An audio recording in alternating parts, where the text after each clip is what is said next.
Hello students, welcome to Learn Mitra, an online learning platform for online courses, live classes and the mock test. So here I am Dr. Gaurav. So today I am just going to conduct a session related to the mock test for PGT Commerce. In this PGT Commerce we have focused on the business studies. So I am telling you some important questions which can be asked in the PGT Commerce exam, upcoming exam.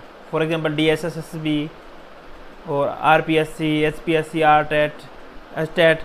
So mostly these type of the questions always asked in the exam. So शुरुआत करते हैं हम अपने पहले question से. अब हो सकता है आपके जो DSSB वाला एग्ज़ाम है आने वाला है उसके लिए हेल्पफुल हो जाए. ये कल तो ये मेल के लिए है PGT कॉमर्स का, उसके बाद फीमेल का PGT कॉमर्स होना है DSSSB में.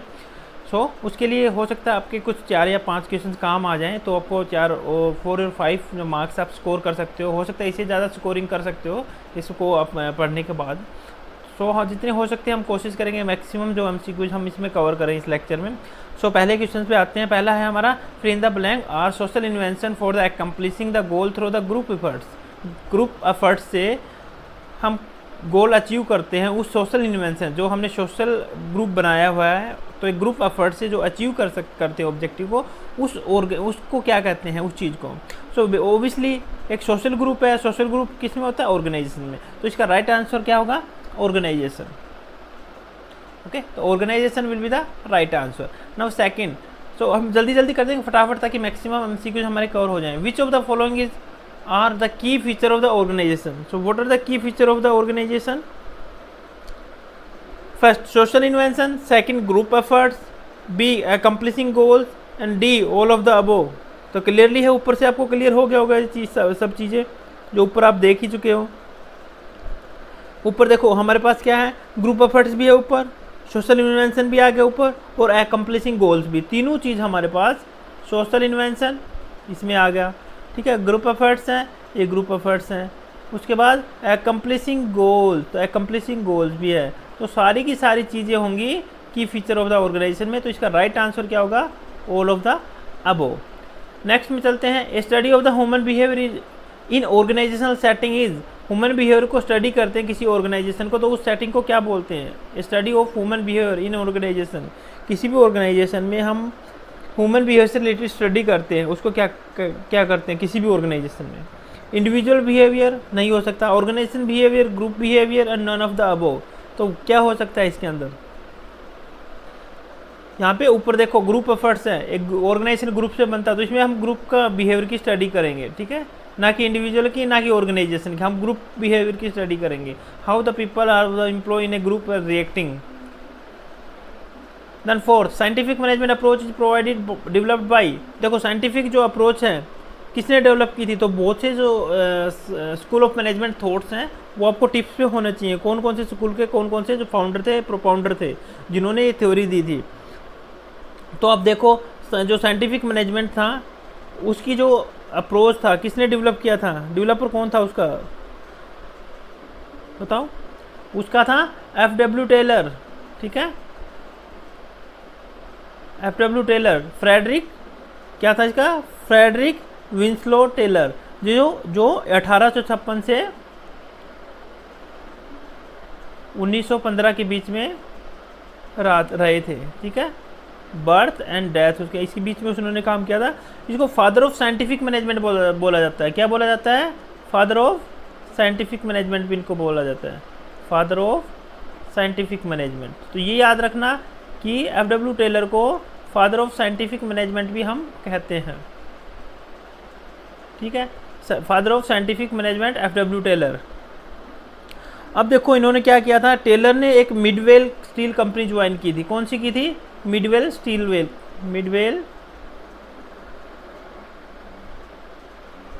कंपनी, ठीक है. मिडवेल स्टील कंपनी उन्होंने ज्वाइन की थी, USA के अंदर थी, जो कि USA बेस्ड कंपनी थी. तो उन्होंने यहाँ पे स्टडी की थी वर्कर के ऊपर और बाद में धीरे धीरे क्या उसको उसने क्या किया था? एज ए वर्कर ज्वाइन किया था. उसके बाद वो चीफ इंजीनियर बन गया था और उसके बाद उसने बैथलन वर्क्स ज्वाइन किया था. कौन सा किया था? बैथलन वर्क, ठीक है. कौन सा किया था? बैथलहन बेटर हैंड वर्क। ठीक है, तो उन्होंने ज्वाइन किया था एज ए जो चीफ एग्जीक्यूटिव। अब उन्होंने जो मैनेजमेंट थ्योरी का कंट्रीब्यूशन किया था वो यहीं इसी ऑर्गेनाइजेशन के अंदर किया था। तो इसमें उन्होंने क्या किया था कि लैक ऑफ जो एफिशिएंट वर्क है, अगर एफिशिएंट वर्क की कमी है तो वो क्लियर कट डिवीज़न होना चाहिए, क्योंकि as per specialisation division of work उस पर फोकस किया उन्होंने। एफिशिएंसी बढ़ जाएगी अगर डिवीजन ऑफ वर्क करोगे, उसके काम के अकॉर्डिंग, स्पेशलाइजेशन के अकॉर्डिंग अगर लेबर को डिवाइड करोगे तो उसकी एफिशिएंसी बढ़ेगी। तो उन्होंने प्लेसमेंट ऑफ वर्कर्स पे फोकस किया था, division of labour, division of work के ऊपर फोकस किया था। तो इसको साइंटिफिक अप्रोच मानते हैं इसको। ठीक है, तो एफ.डब्ल्यू. टेलर का आइडियाज़ हैं उसको किस किसी ने सपोर्ट किया था, बाद में एक्सपेंड किया था। कौन कौन था इस साइंटिफिक मैनेजमेंट का एफ.डब्ल्यू. टेलर के बाद? तो देखो, एफ.डब्ल्यू. टेलर की थ्योरी को आगे किसने बढ़ाया था? एक तो था इसमें एच.एस. पर्सन। क्या नाम था? एच.एस. पर्सन। ये भी पूछ सकते हैं भाई साइंटिफिक मैनेजमेंट में किस किस का कंट्रीब्यूशन हो रहा था। एच.एस. पर्सन था, उसके बाद हेनरी एल गेंट भी था। हेनरी एल गेंट ये भी था। HS. Person, Henry L Gantt और उसके बाद लिलियन गिलबर्थ भी इनके साथ था। जो थ्योरी थी लिलियन गिलबर्थ, उन्होंने भी ये दी थी। कौन था? लिलियन गिलबर्थ। लिलियन गिलबर्थ। तो लिलियन गिलबर्थ भी था और इसके अलावा कौन था? हैरिंगटन एमरसन भी था। मैं यहाँ लिख देता हूँ, हैरिंगटन एमरसन। तो हैरिंगटन एमरसन ने भी इस थ्योरी में कंट्रीब्यूशन था एफ.डब्ल्यू. टेलर के बाद जिन्होंने एक्सपेंड किया था। और एम.एल. Cook, M L. कुक। ठीक है, तो ये सब याद रखना कि एफ.डब्ल्यू. टेलर के अलावा साइंटिफिक मैनेजमेंट में एच.एस. पर्सन का भी रोल था, हेनरी एल गेंट का भी रोल था, लिलियन गिलबर्थ भी था इसके अंदर, और इसके बाद जो हैरिंगटन एमरसन भी और एम.एल. कुक की। तो ये सब इनका कंट्रीब्यूशन था साइंटिफिक मैनेजमेंट में एफ.डब्ल्यू. टेलर के बाद। ठीक है, अब उसके बाद देखो नेक्स्ट आता है हमारे पास, who propose the bureaucratic structure is suitable for all organisation. Bureaucratic approach थी या ब्यूरोक्रेटिक स्कूल ऑफ मैनेजमेंट था, वो अप्रोच किसने दी थी? Elton Mayo, FW. Taylor, Henry Fayol, Max Weber. चलो बताओ इसको फटाफट, किसने दिया था ब्यूरोक्रेटिक मैनेजमेंट का? बहुत इजी है ये तो बेसिक है, क्योंकि ये चीज़ें पूछी जाती हैं एग्जाम में हमेशा। सोचो, अरे बहुत इजी है, आपने नहीं पढ़ा क्या मैनेजमेंट वाला? ब्यूरोक्रेटिक मैनेजमेंट, साइंटिफिक मैनेजमेंट था, फिर उसके बाद प्रोसेस था, मैनेजमेंट प्रोसेस स्कूल था। ठीक है, उसके बाद हमारे पास ह्यूमन रिलेशन स्कूल था। याद आया कुछ? ह्यूमन बिहेवियर स्कूल था। तो ब्यूरोक्रेटिक वाला किसने दिया था? सोचो सोचो।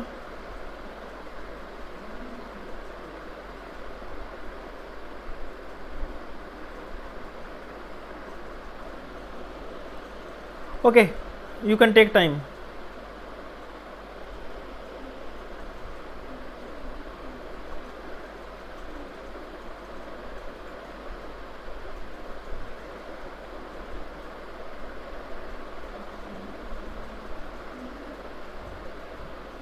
भूल गए? अरे मैक्स वेबर था। किसने दिया था? डी, मैक्स वेबर ने दिया था। ब्यूरोक्रेटिक स्ट्रक्चर या ब्यूरोक्रेटिक थ्योरी किसने में दिया था? वो 1905 में या 1905। तो उसमें मैक्स वेबर ने ये थ्योरी दी थी, ब्यूरोक्रेटिक अप्रोच। ठीक है, अगला देखो क्वेश्चन क्या है। Hawthorne experiment which was the real beginning of the applied research in organisation behaviour was conducted by. Hawthorne experiment कौन से साइंटिफिक मैनेजमेंट में हुआ था? याद करो, हाथोरन एक्सपेरिमेंट काफ़ी फेमस हुआ था ये।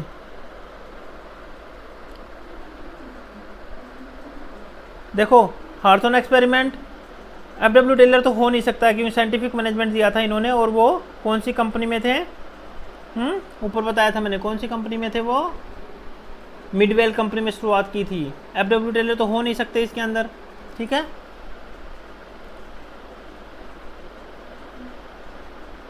हेनरी फ्योल ने कौन सी दी थी, याद करो।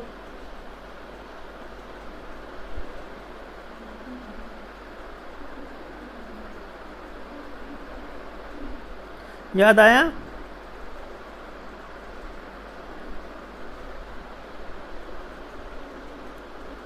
याद करो, जोर दो दिमाग पे थोड़ा सा।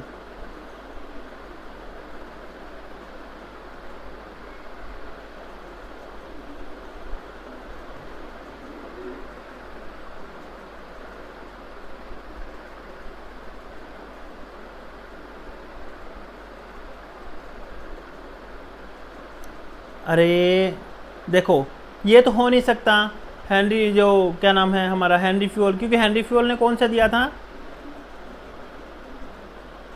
उन्होंने मैनेजमेंट प्रोसेस स्कूल, कौन सा था, management process school, management process school दी थी किसने, हेनरी फ्योल ने। तो ये भी हो नहीं सकता, ठीक है। मैक्स वेबर ने ब्यूरोक्रेटिक का दिया था, ये भी नहीं हो सकता, ब्यूरोक्रेटिक की थ्योरी दी थी। कहाँ पे आ गए हम, ओह सॉरी, ये यहाँ पे लिख लेना, हेनरी फ्योल, हेनरी फ्योल ने कौन सा दिया था, ये नहीं हो सकता हेनरी फ्योल, क्योंकि इन्होंने मैनेजमेंट प्रोसेस स्कूल ये दिया था, और मैक्स वेबर ब्यूरोक्रेटिक का था, तो ये भी नहीं हो सकता। बच गया कौन सा, अल्टन मायो। अल्टन मायो ने कौन सा किया था, हाथरॉन एक्सपेरिमेंट किया था हाथरॉन कंपनी में, ठीक है। तो उनकी कौन सी थी, school of human relation school, school of human relation. तो इन्होंने कौन सी थ्योरी की थी, कौन से स्कूल का है ये, school of human relation. Management thought थे ना, अलग अलग स्कूल थे, तो स्कूल ऑफ ह्यूमन रिलेशन था। उन्होंने इस कंपनी में ह्यूमन रिलेशन स्कूल में उन्होंने फोकस किया था, और हाथरॉन जो एक्सपेरिमेंट किया था वो हाथरॉन कंपनी में किया था, इसलिए इसको हाथरॉन एक्सपेरिमेंट के नाम से जानते हैं, ठीक है। तो अल्टन मायो प्रोफेसर था हार्वर्ड यूनिवर्सिटी का, और उन्होंने इम्पोर्टेंस इसमें इसकी फील की कि जो एक्सपेरिमेंट है, ऑब्जर्वेशन है, फैक्ट्री के अंदर जो काम कर रहे हैं उनके अंदर हमने एक जो ह्यूमन रिलेशनशिप देखनी है, कैसी रिलेशनशिप पे कैसे रिएक्ट करते हैं वो। तो उन्होंने वेस्टर्न इलेक्ट्रिक कंपनी थी एक हाथरॉन सिटी के अंदर, चिकागो के अंदर, ठीक है। तो इलेक्ट्रिक कंपनी हाथरॉन में उन्होंने ये एक्सपेरिमेंट किया था, इसलिए इसको हाथरॉन एक्सपेरिमेंट मानने लगे, ठीक है। तो स्कूल ऑफ ह्यूमन रिलेशन का है ये हाथरॉन एक्सपेरिमेंट, ये याद रखना। और अल्टन मायो ने ये दिया था, एक प्रोफेसर था अल्टन मायो, ठीक है।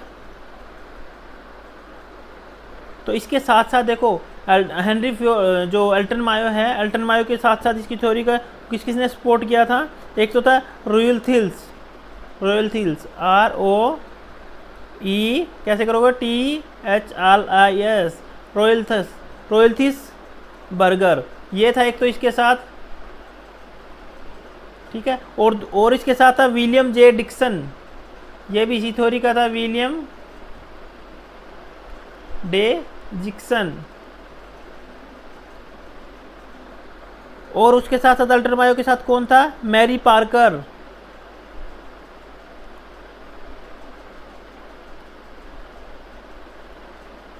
मैरी पार्कर भी इसके साथ थी। मैरी पार्कर भी इसी स्कूल से जो थिंकर थे, मैनेजमेंट थिंकर थे।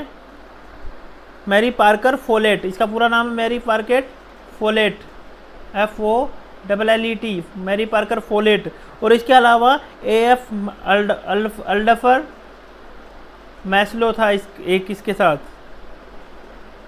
ठीक है। ये सब किस थ्योरी से थे, school of human relation school से थे सारे के सारे। और हाथरॉन एक्सपेरिमेंट में ये थे। हाथरॉन एक्सपेरिमेंट तो सिर्फ अल्टन मायो ने किया था, बाकी इस जो स्कूल ऑफ ह्यूमन रिलेशन से इन सब ने स्टडी की है। तो ये भी याद रखना, इनमें से कोई भी नाम आ जाए कि किस स्कूल से रिलेटेड है, तो आपको ह्यूमन रिलेशन स्कूल आपको लिखना है।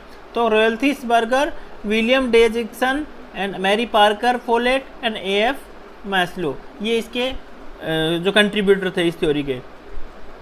ऊपर मैंने क्या करवाया था, हाँ, ब्यूरोक्रेटिक जो स्ट्रक्चर था एम एक्स वेबर, तो एम एक्स वेबर के साथ बता देता हूँ और कौन कौन था एम एक्स वेबर के ब्यूरोक्रेटिक थ्योरी के साथ।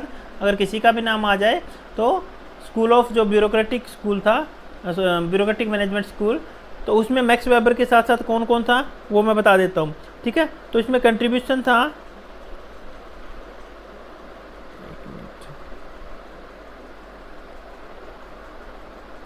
बताओ।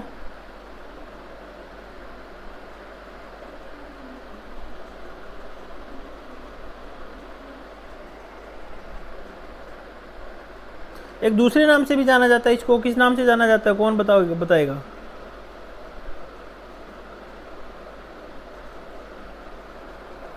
नहीं, ये नहीं है, राइट बताओ ना, ये भी नहीं है।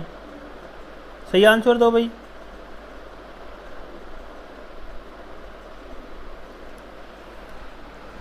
नहीं प्रदीप, सोचो थोड़ा सा।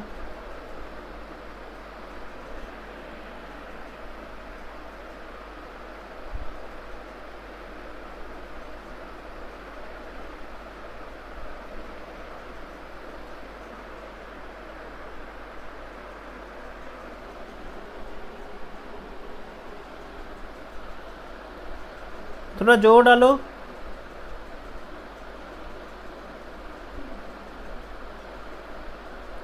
हाँ, थोड़ा सा नज़दीक लग रहे हो। हाँ स्वाति बोलो। हाँ कमेंट, ओके।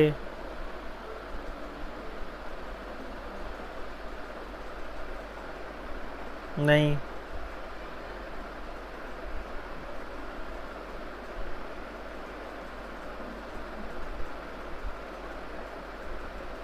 चलो 1 मिनट और है तुम्हारे पास।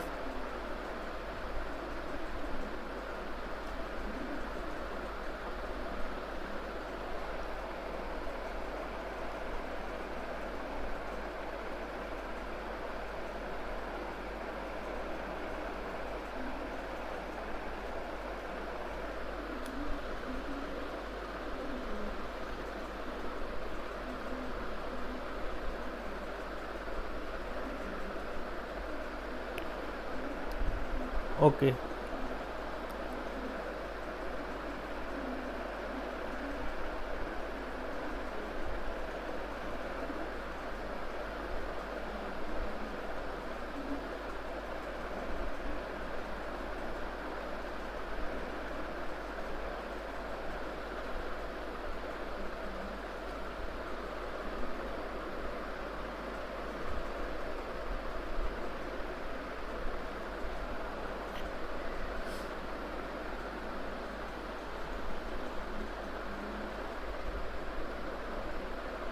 ओके बता दूं मैं अब, और कौन कौन था इसके साथ? CW चर्चमैन, ये याद रखना, इसके साथ CW चर्चमैन भी था। CW चर्चमैन मैक्स वेबर के साथ, ये इसका नाम भी आता है CW चर्चमैन का। ठीक है, अब चलो हम नेक्स्ट में चलते हैं। प्रोसेस और एडमिनिस्ट्रेटिव थ्योरी, ये कन्फ्यूजन, ये याद रखने पड़ेंगे कौन से स्कूल का कौन सा था। प्रोसेस और administrative theories of organisation is being given by, तो स्कूल ऑफ प्रोसेस किसने किया था? किस कौन था इसका फाउंडर? मैनेजमेंट प्रोसेस स्कूल का कौन था? ठीक है, FW टेलर तो हो नहीं सकता, ये किसका था? हमारा साइंटिफिक मैनेजमेंट का। मैक्स वेबर ब्यूरोक्रेटिक का। ठीक है, एल्टन मायो अभी बताया था थोड़ी देर पहले ऊपर, एल्टन मायो।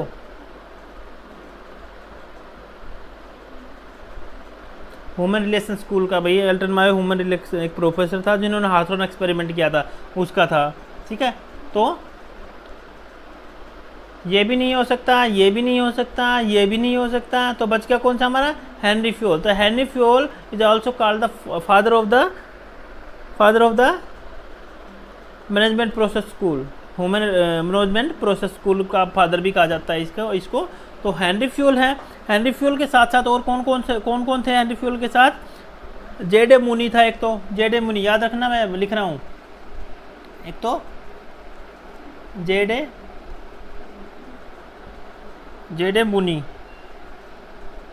जेडे मुनी था एक। तो दूसरा था इसमें इसके साथ कंट्रीब्यूट किया उसने AC rally,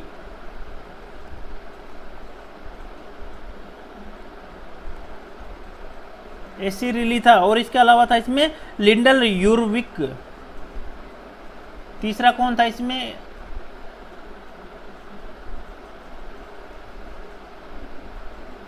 Linda उर्विक,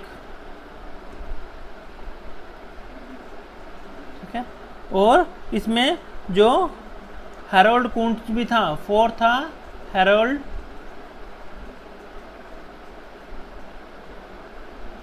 कुंट्ज and ओडेनल, and और कौन था, ओडेनल न्यूमैन।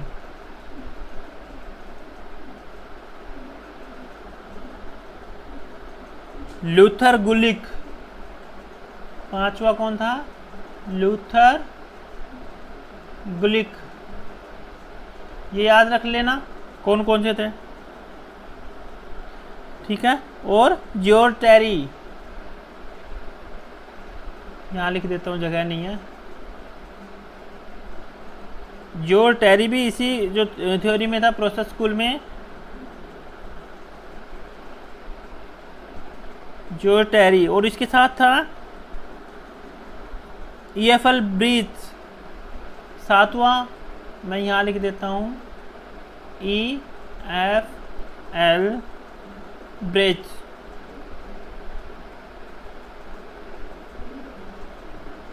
ठीक है।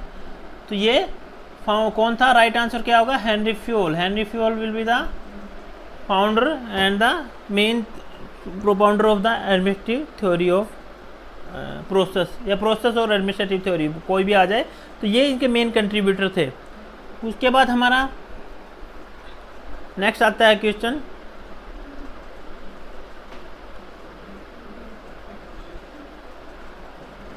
मैं इसको थोड़ा सा रिमूव कर देता हूँ।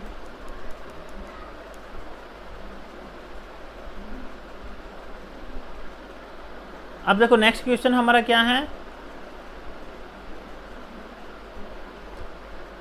कुछ concept states that interpersonal and human relation में लीड टू प्रोडक्टिविटी।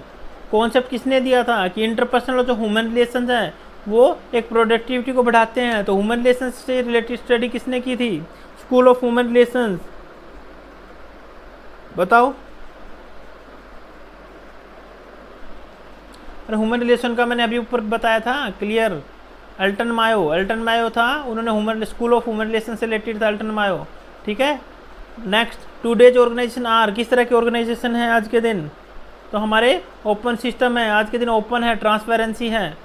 तो each and every organisation have to be disclose their all information whether is a balance sheet और other information, it is a open system. Next चलो, which organisation theory can be understood by if and then relationship, cause and effect relationship कह सकते हैं हम, if and then relationship. कौन सी theory हमें बताती है, system approach, process approach, contingency approach या साइंटिफिक अप्रोच, बताओ।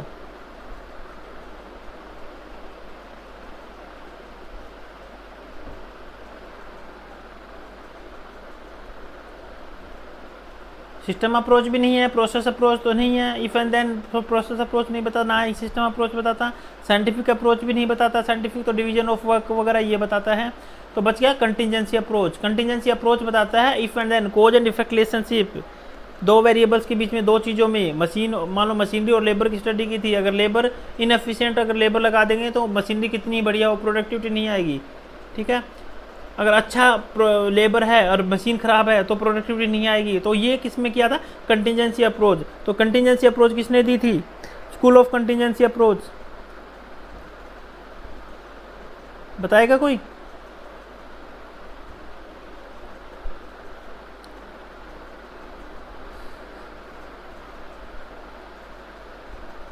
Contingency approach school of management किसने दिया था, याद करो।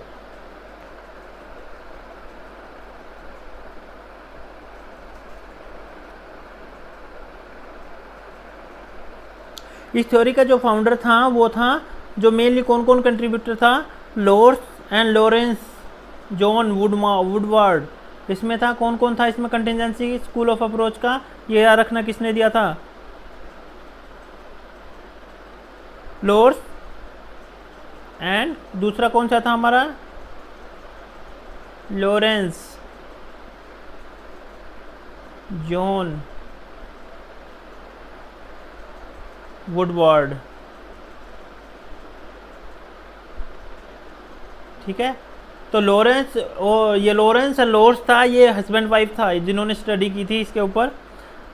और दूसरा इसमें फिडलर एंड, एक था इसमें फिडलर,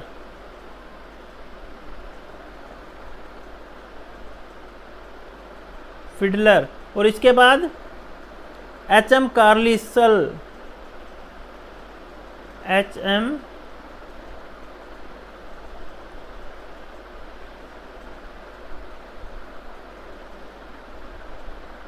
कार्लिसल। ठीक है, ये सब कौन थे, मेजर जो फाउंडर थे इस थ्योरी के, वो थे किस थ्योरी के, कंटीजेंसी अप्रोच। तो कंटीजेंसी अप्रोच में क्या होता है, if and then relationship, cause and effect relationship. मैंने एग्जांपल दिया था कि कितनी अच्छी मशीन हो, अगर लेबर अच्छा नहीं है तो प्रोडक्टिव नहीं आएगी। ठीक है, अगर लेबर अच्छा है और मशीन हमारी ख़राब है तो भी प्रोडक्टिविटी नहीं आएगी। तो इसमें इनपुट पे फोकस किया, लेबर मैन मटेरियल मशीनरी, इस पर फोकस किया था इन्होंने इनपुट पे। भैया इनपुट का कम्बिनेशन हमारा अच्छा, एक दूसरे के कोज एंड इफेक्ट रिलेशनशिप जितना अच्छा होगा उतना बढ़िया प्रोडक्टिविटी होगी। ऑर्गेनाइजेशन बिहेवियर ऑर्गेनाइजेशन बिहेवियर क्या है, ये मैनेजमेंट स्टडीज में पूछा जा चुका है। इंटरडिसिप्लिनरी अप्रोच है या टोटल सिस्टम अप्रोच है या ह्यूमनिस्टिक अप्रोच है या ऑल ऑफ द अबोव, बताओ। Very good, D, very good, क्योंकि इसमें इंटरडिसिप्लिनरी है। हम सोशियोलॉजी भी पढ़ते हैं इसमें, साइकोलॉजी भी पढ़ते हैं, अदर ह्यूमैनिटीज़ भी, सोशल साइंसेज भी पढ़ते हैं इसके अंदर। ठीक है, ह्यूमनिस्टिक अप्रोच भी है, इसमें हम स्टडी करते हैं ह्यूमन बिहेवियर की। टोटल सिस्टम अप्रोच है, इसमें टोटल सिस्टम को हम अडॉप्ट करते हैं कि how a person can be work in organisation by using various resources. तो and all of the, that's why it include all of the above, that is the right answer. Next, organisation behaviour is not an, क्या नहीं है organisation behaviour, a separate field of study, normative science, applied science, pessimistic approach, क्या नहीं है बताओ। देखो ये separate field of study, हाँ यस है, नॉर्मेटिव साइंस है, यस है, अप्लाइड साइंस है, हाँ है, लेकिन पेसिमिस्टिक अप्रोच नहीं है इसके अंदर। ठीक है, पेसिमिस्टिक अप्रोच नहीं रखते हम किसी भी। तो राइट आंसर क्या है, राइट आंसर, ये राइट आंसर है हमारा, पेसिमिस्टिक अप्रोच। उसके बाद चलो, cognitive theory of leadership learning was given by, cognitive theory किसने दी थी, ये आपका जो आएगा ना टीचिंग एप्टीट्यूड, उसमें भी पूछा जा सकता है। जब चाइल्डहुड पेडागोजी से रिलेटेड आता है तो जो कॉग्निटिव थ्योरी है लर्निंग की, किसने दी थी, याद रख करो। Cognitive theory given by,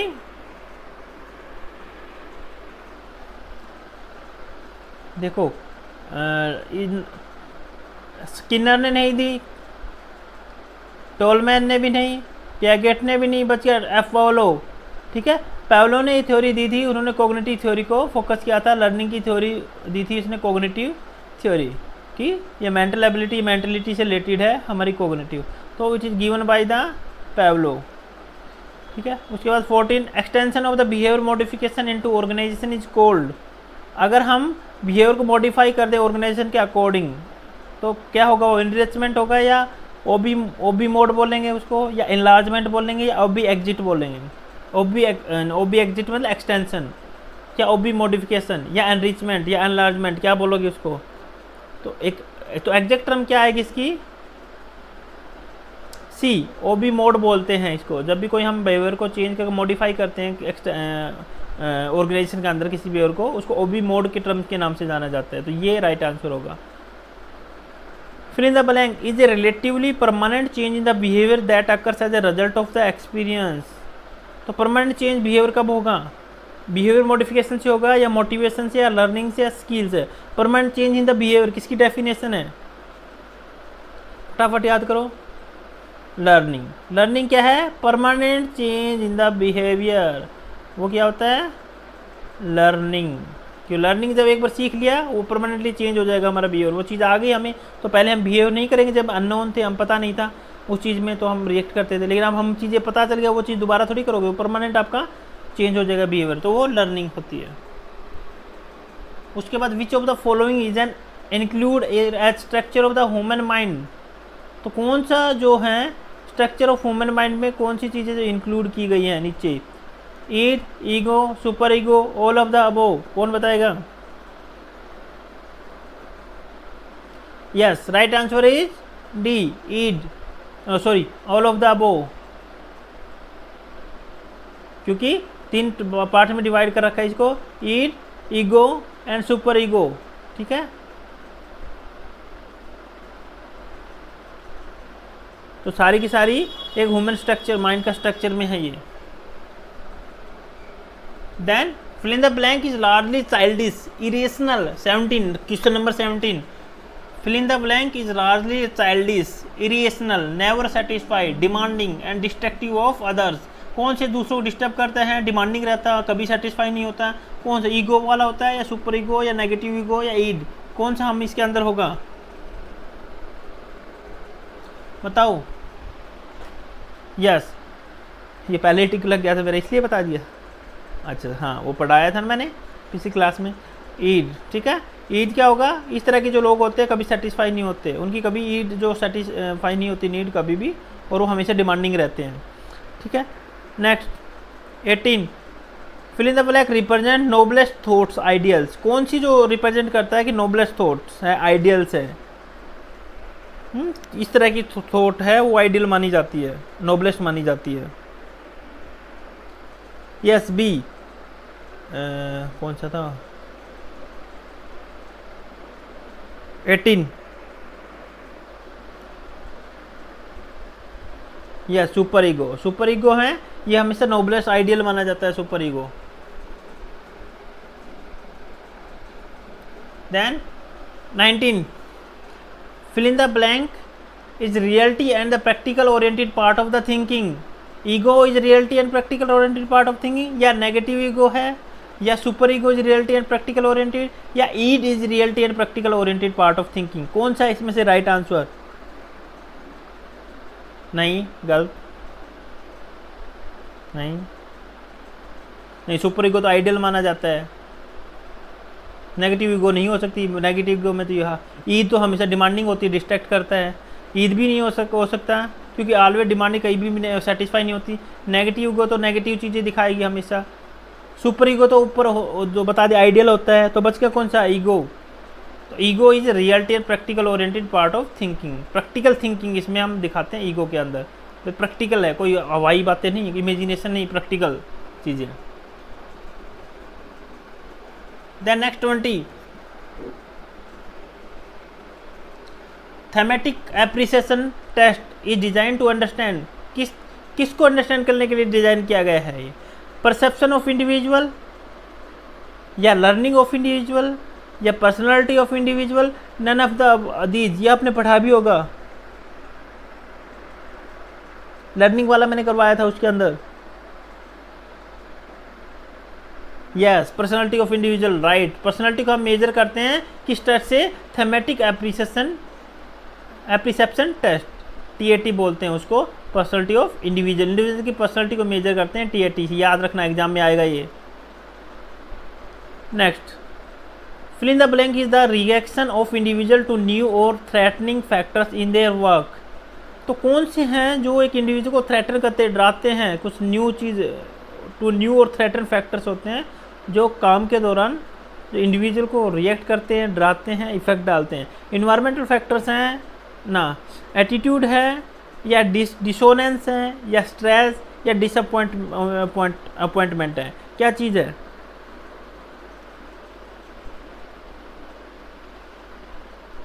yes, stress है, सबसे ज़्यादा डिस्ट्रैक्ट करता है, स्ट्रेस है, is the reaction of individual to new और थ्रेटनिंग फैक्टर्स, न्यू या कोई थ्रेटनिंग फैक्टर्स है वर्क उनके काम में, वो स्ट्रेस, ठीक है, स्ट्रेस से होता है, या तो डर जाते हैं, थ्रेटनिंग फैक्टर होता है न्यू, कोई काम के दौरान अगर स्ट्रेस होता है तो अच्छे से काम नहीं कर पाएगा कोई भी एम्प्लॉय, अगर स्ट्रेस में है तो कुछ ना कुछ गड़बड़ कर देगा वो।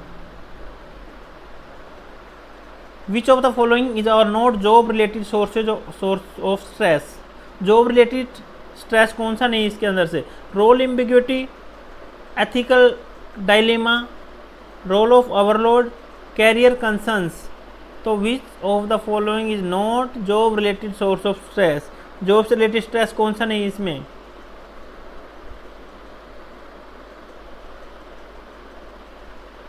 रोल एम्बिग्युइटी, मेरे को ये रोल नहीं मिला, मेरे को ये पोजीशन मिलनी थी, ये तो जॉब रिलेटेड है, ठीक है, ये भी नहीं हो सकता। रोल ऑफ ओवरलोड, ये भी काम से रिलेटेड है, बहुत ज़्यादा काम मिल गया, ये भी हमारे जॉब से रिलेटेड है। एथिकल डायलेमा, ये भी है कि हमें एथिकल फॉलो करना पड़ेगा, अगर एथिक्स में नहीं रहेंगे तो हमें काम से निकाल दिया जाएगा, ये भी जॉब का डर है। कैरियर कंसर्न, ये हमारा पर्सनल है, हम कैरियर का, हमारी खुद की कैरियर कंसर्न है, ग्रोथ पे डिपेंड करता है, ये जॉब रिलेटेड स्ट्रेस नहीं है, काम के दौरान का स्ट्रेस नहीं है, जब हम काम करते हैं उधर, ये हमारे फ्यूचर का, हमारा पर्सनल इंडिविजुअल ग्रोथ के लिए। तो ये क्या, it will be the right answer.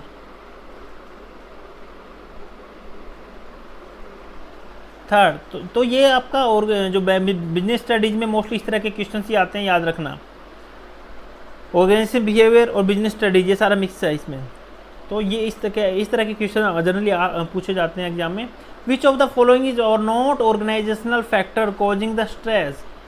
कौन सा है जिसके अंदर से जो ऑर्गेनाइजेशन फैक्टर नहीं है, जो स्ट्रेस करता है?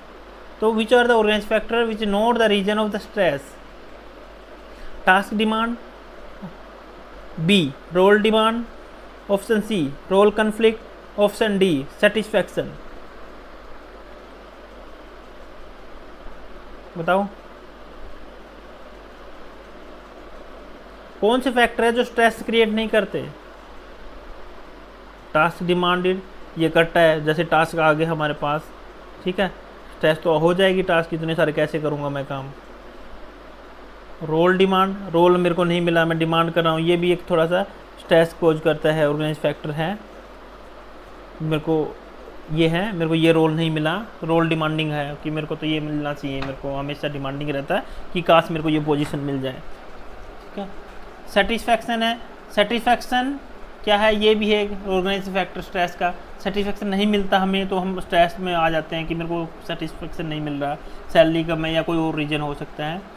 Role conflict, the right answer is role conflict, ठीक है। रोल कन्फ्लिक्ट क्या है, एक रोल है जो हमारे मन मुताबिक हमारी स्पेशलाइजेशन का अकॉर्डिंग रोल नहीं मिला, तो रोल को लेके हम कन्फ्लिक्ट रहते हैं, हमारी जो भी स्पेशलाइजेशन या काम उसके बीच का जो कन्फ्लिक्ट है वो रहता है रोल कन्फ्लिक्ट। तो it is the right answer. तो ये भी नहीं हो सकता, ये भी नहीं हो सकता, ये भी नहीं हो सकता, तो it is the right answer. The next, which of the following is are method of the managing stress? कौन सा मेथड है जिसमें हम स्ट्रेस को मैनेज करते हैं? जॉब या स्ट्रेस है तो हम जॉब को रिलोकेट कर लेंगे, बदल लेंगे, ठीक है। कैरियर काउंसलिंग, ये भी है एक मेथड है स्ट्रेस को मैनेज करने का। कोई कैरियर काउंसलिंग, किसी काउंसलर के पास जाएंगे, वो कहेगा आपके काम इंटरेस्ट के अकॉर्डिंग काम को सजेस्ट करेगा, काउंसल करेगा भी कहाँ पे प्रॉब्लम है। रिक्रिएशनल फैसिलिटी को रिक्रिएशनल एक्टिविटीज़ कर सकते हो, ठीक है, किसी टूर पे जा सकते हो, किसी कहीं और दूसरी जगह जा सकते हो, तो रिक्रिएशनल एक्टिविटीज को एंटरटेनमेंट कर सकते हो, मूवी देख सकते हो, ये सारे स्ट्रेस दूर करने की है। तो इसका right answer will be the all of the अबो, ठीक है। ये भी नहीं हो सकता, ये भी, हाँ ये सारे हैं तीनों, 1 2 3, तो ऑल ऑफ द अबो ये right answer, it will be the right answer. Next, which of the following is or not the method of the managing stress? कौन सा मेथड है जो स्ट्रेस को मैनेज करने में काम नहीं करता? कौन सा मेथड नहीं है? टाइम मैनेजमेंट है, टाइम मैनेजमेंट है क्या?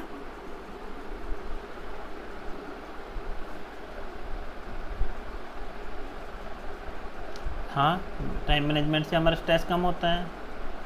सुपरवाइजरी ट्रेनिंग, अगर सुपरवाइजर ट्रेनिंग देता है तो हमारा स्ट्रेस कम हो जाता है, हम अच्छे से काम करना सीख जाते हैं, ठीक है। तो ये हो सकता है। रोल ऑफ एनालिसिस टेक्निक्स, हमारे रोल को एनालिसिस कर सकते हैं हम, ठीक है, रोल को एनालिसिस कर सकते हैं कि हमारे रोल में कहाँ कमी है, तो उसकी वजह से हमारा स्ट्रेस है वो थोड़ा सा कम हो सकता है। हम जान पाएंगे कि एग्जैक्ट प्रॉब्लम कहाँ है अगर रोल को एनालिसिस करके कि एग्जैक्ट रोल क्या कर रहे हो आप। अब बच गया हमारा कौन सा? सी, तो it will be the right answer. तो रोस्टेज टेस्ट कौन सा होता है, कौन बताएगा?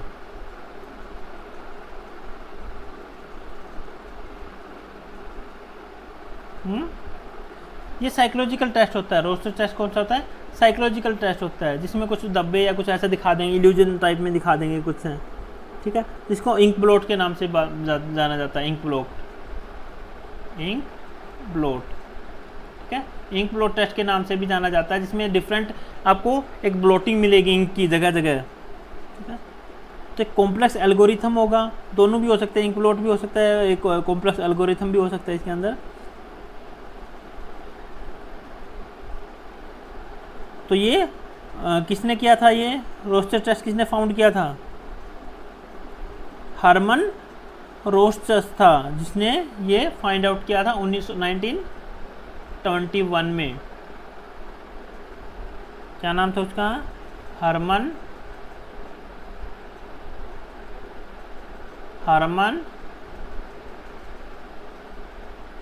रोस्टेज। हरमन रोस्ट था उसका नाम, जिन्होंने 1991 में ये फाइंड किया था। इंक बोर्ड टेस्ट भी बोलते हैं इसको, रोस्टेज टेस्ट के अलावा कौन सा बोलते हैं? इंक टेस्ट भी बोलते हैं, ठीक है। तो इसमें क्या करते हैं कि मेंटल इलनेस को आइडेंटिफाई करते हैं। किसको आइडेंटिफाई?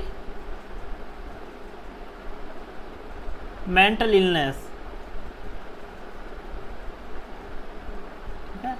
मेंटल इलनेस या मेंटल डिसऑर्डर है उसको इसमें आइडेंटिफाई करते हैं। कोई अगर अजीब से काम करता है तो उसको फाइंड आउट करते हैं। तो इस तरह की जो मेंटल इलनेस से, मेंटल डिसऑर्डर से रिलेटेड पेशेंट है, उनको इनके ऊपर ही स्टडी की जाती है। तो it is not the method of managing stress, is the psychological test to study the mental illness, ठीक है। तो ये नहीं है, तो राइट आंसर रोस्ट टेस्ट आएगा ये, ठीक है। उसके बाद हमारा 26 है, रेफर टू द नेगोशिएशन और an agreement between two groups. दो ग्रुप के बीच में नेगोशिएशन या एग्रीमेंट होता है, उसको क्या बोलोगे? कॉन्ट्रैक्टिंग होगा, या प्रेशर टैक्टिक्स है, या नन ऑफ द अबव, या कोऑप्टिंग? नहीं, यस, कॉन्ट्रैक्टिंग। तो दो लोगों के बीच में जो भी होगा, एग्रीमेंट होगा या नेगोशिएशन होगा, उसको कॉन्ट्रैक्ट बोलते हैं, contracting. It is the right answer. Next, which of the following method is are used to solve the inter group conflict indirectly? Directly नहीं है, याद रखो, कंफ्यूज हो जाओगे यहाँ पे। Which of the following method is or are used to solve inter group conflict? Inter group conflict directly नहीं है, indirectly. Indirectly inter group conflict को हम जो कौन सा मेथड इसमें हम इस कॉन्फ्लिक्ट को दूर करते हैं, आपस में ग्रुप में जो कॉन्फ्लिक्ट होती है उसको? Avoidance, bargaining, encouragement, all of the above. Which is the right answer according to?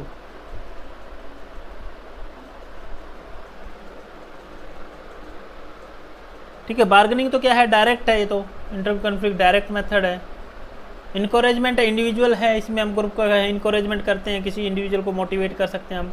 Avoidance, we can avoid, indirectly method है। इंटर ग्रुप कॉन्फ्लिक्ट है, एक मैनेजर और एक कंपनी और सुपरवाइजर इग्नोर दैट, अपने आप सुन लेंगे, इग्नोर करो इंटर ग्रुप जो इनडायरेक्टली, वो ऑफिशियल नहीं, इनडायरेक्टली नहीं, इनडायरेक्टली जो मेथड है अवॉइडेंस, फिर अवॉइड करो कोई इन चीज़ों को, छोटी मोटी चीज़ों को अवॉइड करो, आगे बढ़ो। तो it is the right answer. Which of the following is not the direct method of the sole intergroup conflict?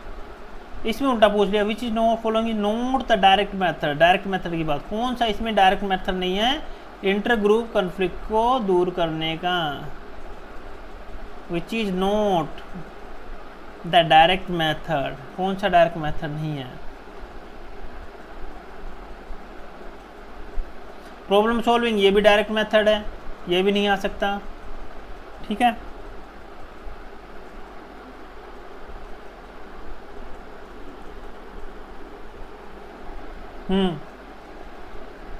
Domination by the management, management dominate कर देगा उनके ऊपर, ये भी डायरेक्ट मेथड है, ये भी नहीं हो सकता।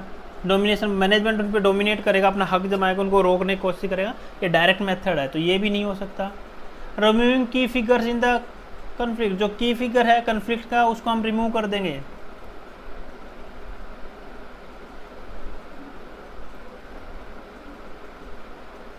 रिमूविंग की figure in the conflict, conflict में जो मेन रीजन है उसको रिमूव कर, ये भी डायरेक्ट मेथड है, ठीक है, ये भी नहीं हो सकता।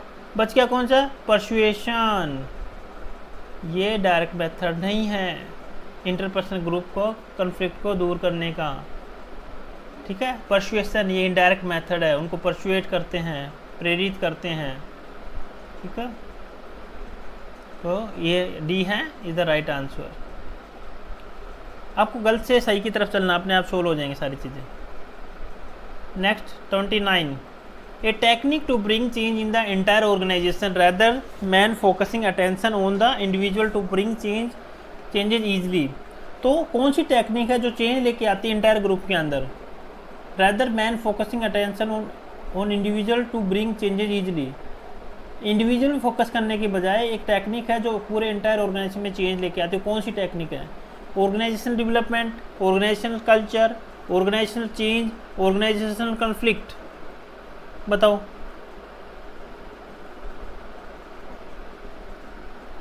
यस, ऑर्गेनाइजेशन डेवलपमेंट है, एक टेक्निक है जो ऑर्गेनाइजेशन के डेवलपमेंट चेंज लाने में, जो ऑर्गेनाइजेशन चेंज में हेल्प करती है। तो organisation development is the right answer.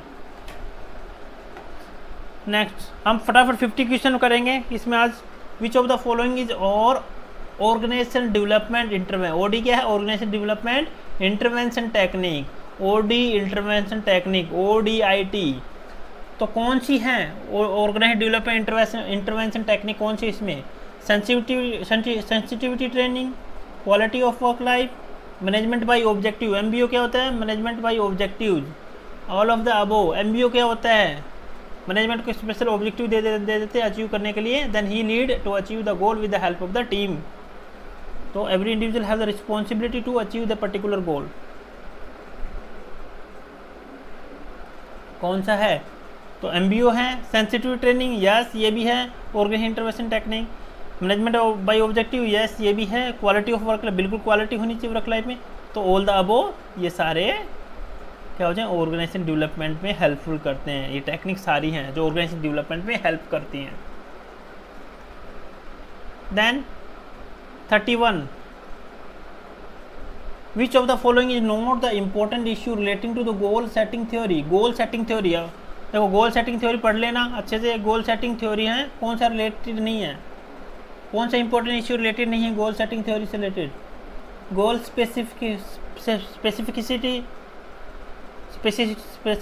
होनी चाहिए, feedback, equity among the workers and defining the goal. Goal specificity या फीडबैक या equity among workers, defining the goal. कौन सी है जो एक्टिविटी नहीं है गोल सेटिंग थ्योरी से? गोल सेट करना में, तो गोल सेट करने के लिए क्या क्या चाहिए? एक अचीव है, आपको एक अचीव करना है गोल अपनी लाइफ में। तो कौन कौन सी जो एक्टिविटीज इसमें इंक्लूडेड होगी बताओ? उसके बाद अपने आप आंसर निकल जाएगा। गोल स्पेसिफिक होना चाहिए, स्पेसिफाई होना चाहिए गोल क्या है आपका। इक्विटी अमंग द ग्रुप, सारे का टीम वर्क होना चाहिए, सब मिलके काम करेंगे तो ही होगा। ठीक है, तो ये भी एक गोल सेटिंग थ्योरी के अंदर आता है। यस, तो इसलिए ये आंसर नहीं हो सकता। इक्विटी अमंग वर्क्स, आपस में काम मिलजुल के करेंगे तो ही आ जाएगा इक्विटी अमंग द वर्कर्स। ठीक है, ये भी इस गोल सेटिंग थ्योरी का पार्ट है, तो इसलिए ये भी नहीं हो सकता। डिफाइनिंग द गोल, यस सबसे पहले ये तो हमने डिफाइन करना पड़ेगा गोल, तो ये भी नहीं हो सकता क्योंकि ये भी पार्ट है किसका? गोल सेटिंग थ्योरी का। तो goal setting, goal specificity, equity among workers and defining the goal. बच गया कौन सा? फीडबैक। फीडबैक नहीं है गोल सेटिंग थ्योरी का। फीडबैक तो हम बाद में लेते हैं, कोई गोल से कोई मतलब नहीं है हमारा। फीडबैक तो हम इंडिविजुअल एम्प्लॉय से भी ले सकते हैं, कस्टमर से। तो it is the right answer, C is the right answer. It is not the part of the goal setting theory. Next row 32 पे फटाफट करो। Behaviour, power and the conflict are central areas of study. Behaviour number 1, दूसरा power, number 3 conflict. ये चीज़ें central area कौन सी study के हैं? Sociologist के, एंथ्रोपोलॉजिस्ट, सोशल साइकोलॉजिस्ट, ऑपरेशनल्स एनालिस्ट। तो किस में स्टडी करते हैं हम ये तीनों चीज़ें? यस, सोसाइटी, सोशोलॉजी में भाई। सोशोलॉजी में हम बिहेवियर, पावर, कन्फ्लिक्ट इन्हीं को तो करते हैं। Conflict, bargaining power, conflict, behaviour of the person, तो सारा हम सोशोलॉजी में करते हैं। तो इसका राइट आंसर कौन सा आएगा? Sociologist.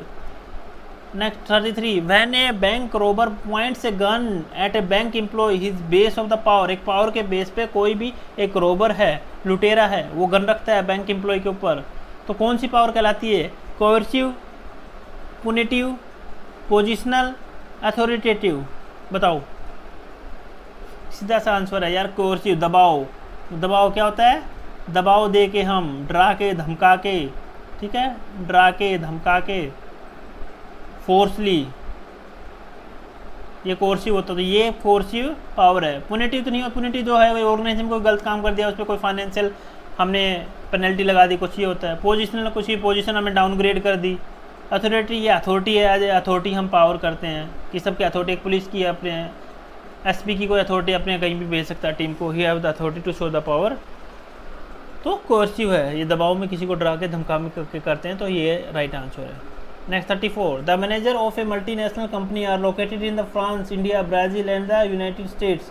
Which decision making technique seems most reasonable for the organization? एक मैनेजर है मल्टीनेशनल कंपनी, उसकी लोकेटेड कहाँ है? फ्रांस में, इंडिया के अंदर, ब्राज़ील के अंदर और यूनाइटेड स्टेट के अंदर। तो कौन सी डिसीजन मेकिंग टेक्निक्स हैं वो रीजनेबल रहेगी उसकी ऑर्गेनाइजेशन के लिए? कौन सी ऐसी डिसीजन जो सब कहीं अप्लीकेबल हो जाए? A postal service intervention, a brainstorming session, a nominal discussion, an electronic meeting? बताओ।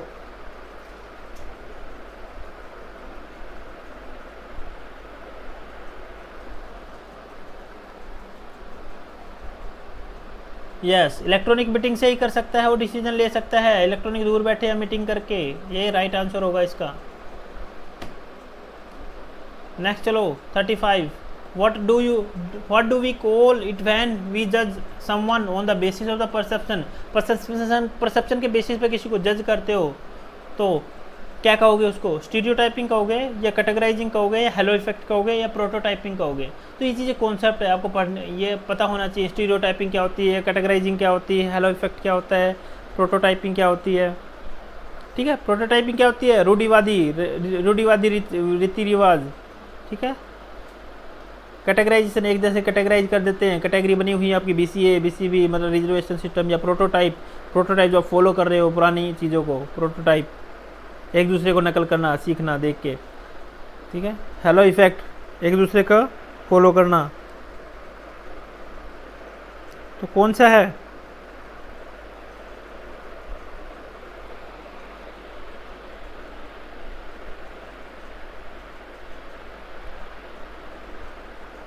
ठीक है। तो हेलो इफेक्ट क्या है हमारा? हम कैसे करते हैं हेलो इफेक्ट? तो ये है कि हम टेंडेंसी होती है कि पॉजिटिव इंप्रेशन जमाएं किसी पर्सन पे, कंपनी पे, ब्रांड पे, प्रोडक्ट पे, एक जो फीलिंग है, पॉजिटिव फीलिंग है या कैसी हमारी, वो कह जाता है हेलो इफेक्ट, ठीक है। कोई किसी परफॉर्मेंस के बेसिस पे हम उसको जज करते हैं किसी को, वो हेलो इफेक्ट होता है। तो राइट आंसर क्या होगा? स्टीरियोटाइपिंग होगा यार, हम जज करते हैं उसके परसेप्शन की, हमारी परसेप्शन यही, हम जज करते हैं इसके अकॉर्डिंग, ये उस एरिया से आया यूपी से, तो उनके ये होगी, ये इस तरह की टाइपिंग होगी, उसकी इस तरह की परसेप्शन होगी, क्योंकि हमारे पहले ही दिमाग में ये चीज़ें बनी हुई हैं कि यूपी के लोग ऐसे होते हैं, बिहार के लोग ऐसे होते हैं, अदर कंट्री के ऐसे होते हैं, तो वो हमारी स्टीरियोटाइपिंग में आएगा, ठीक है।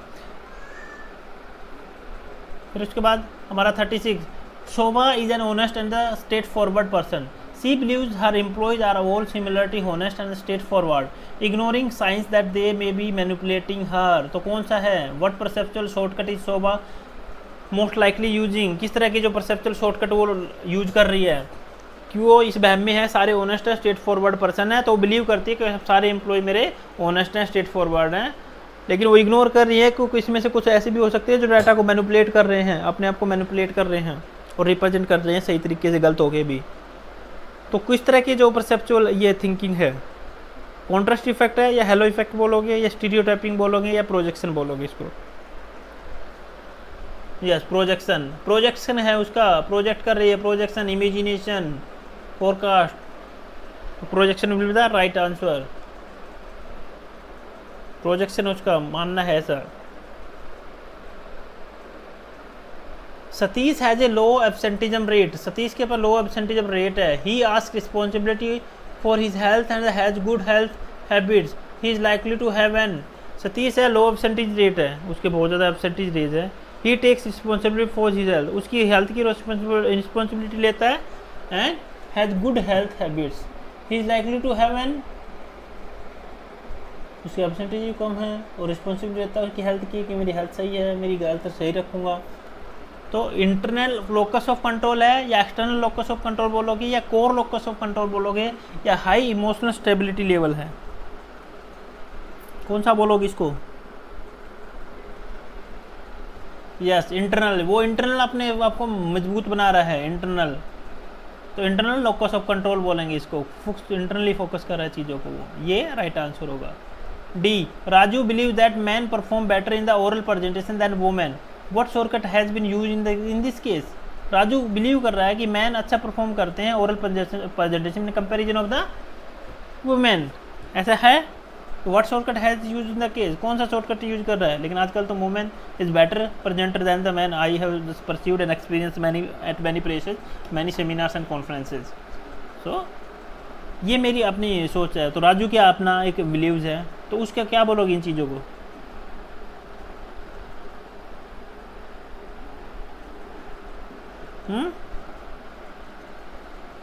वही जो पहले बताया था मैंने ऊपर, स्टीरियोटाइपिंग, हमारी सोच हमारी परसेप्शन कैसी है किसी के लिए, स्टीरियोटाइपिंग, बिलीफ है, बिलीव्स है, फेथ है, जो भी हमारे पास जम्सन इमेजिनेशन वो प्रोजेक्शन में आ जाता है, तो बिलीफ्स है हमारा किसी चीज़ के लिए, वो हमारा स्टीरियोटाइपिंग होगा, ठीक है, तो पुराने से हमारे परसेप्शन जो बनी हुई है वो स्टीरियोटाइपिंग टूट भी सकती है, अगर कुछ ऐसे इंसिडेंट होता है तो हमारी आपकी स्टीरियोटाइपिंग टूट जाएगी।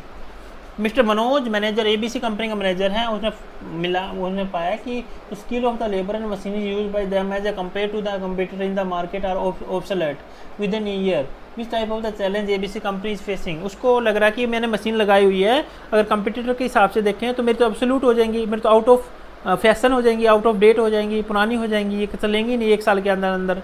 तो किस तरह का चैलेंज है उसके सामने, मनोज के सामने? High quality and low quality, globalisation and culture, rapid pace of change and multiple stakeholder, किस तरह का उसके पास चैलेंज है बताओ भाई? Rapid pace of change, technology में चेंज हो रहा है,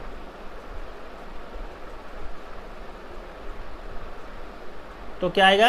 rapid pace of change, rapid change in the technology, change की बात हो रही है, न्यू मशीनरी आ रही है, एब्सोल्यूट हो जाएंगी मेरी मशीनरी मार्केट में अगर कंप्यूटर के हिसाब से देखें तो रैपिड पेस ऑफ चेंज का चैलेंज उसके पास। Next, according to the Roberts Katz, when manager have the mental ability to analyse and diagnose complex situation, they process technical skills और लीडरशिप स्किल या प्रॉब्लम सॉल्विंग स्किल या concept skill. अगर mental ability है, उसको analyse करना है, diagnose करना है कॉम्प्लेक्स सिचुएशन में, किसी मैनेजर के पास मेंटल एबिलिटी है और उसको एनालाइज करना है, डायग्नोस करना है कॉम्प्लेक्स सिचुएशन को, तो किस तरह की स्किल होनी चाहिए कॉम्प्लेक्स सिचुएशन को हैंडल करने के लिए? टेक्निकल या लीडरशिप स्किल होनी चाहिए या प्रॉब्लम सॉल्विंग या कॉन्सेप्चुअल? ईजी है, बहुत ईजी है।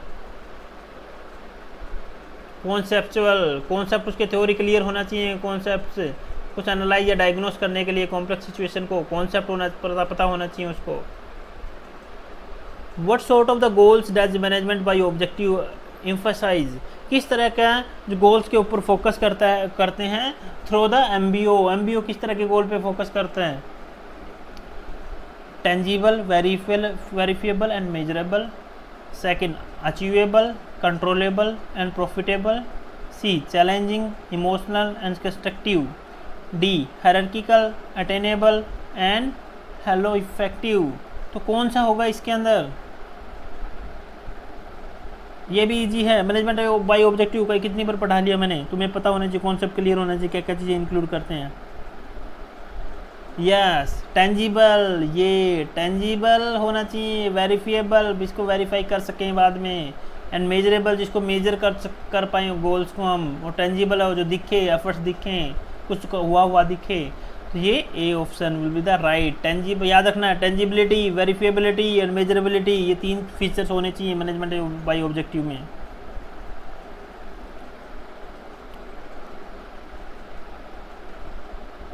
Today's manager understand that the success of any efforts at improving quality and productivity must include तो आज के जो मैनेजर्स हैं क्या समझना चाहिए कि जो किस तरह के जो एफर्ट्स उनको दिखाने पड़ेंगे एक सक्सेस करने के लिए, एक क्वालिटी को इम्प्रूव करने के लिए और प्रोडक्टिविटी को इम्प्रूव करने के लिए किस तरह के जो एफर्ट्स हैं एक मैनेजर के अंदर होने चाहिए। क्वालिटी मैनेजमेंट प्रोग्राम्स, या एम्प्लॉय पार्टिसिपेशन होना चाहिए, या कस्टमर सर्विस इम्प्रूवमेंट करना चाहिए, या मैन्युफैक्चरिंग सिंप्लीफिकेशन होना चाहिए। सक्सेस के लिए क्या करना पड़ेगा उसको, मैनेजर को क्या समझना पड़ेगा, क्या होना चाहिए एज पर अकॉर्डिंग मैनेजर। आप मैनेजर हो, सोचो क्या आप देखना चाह रहे हो, क्या होना चाहिए। क्वालिटी मैनेजमेंट प्रोग्राम पे फोकस करोगे, या एम्प्लॉय पार्टिसिपेशन पे फोकस करोगे, या कस्टमर सर्विस इंप्रूवमेंट पे फोकस करोगे, या आप मैन्युफैक्चरिंग सिंप्लीफिकेशन पे फोकस करोगे, बताओ। अरे पहले कस्टमर सर्विस पे फोकस करोगे, सक्सेस एफर्ट इम्प्रूविंग क्वालिटी को इम्प्रूव करना है, प्रोडक्टिविटी को इम्प्रूव करना है। तो आपने मार्केटिंग में नहीं पढ़ा था satisfaction is must for the customer, तो कस्टमर सर्विस इम्प्रूवमेंट इस पे फोकस करेंगे।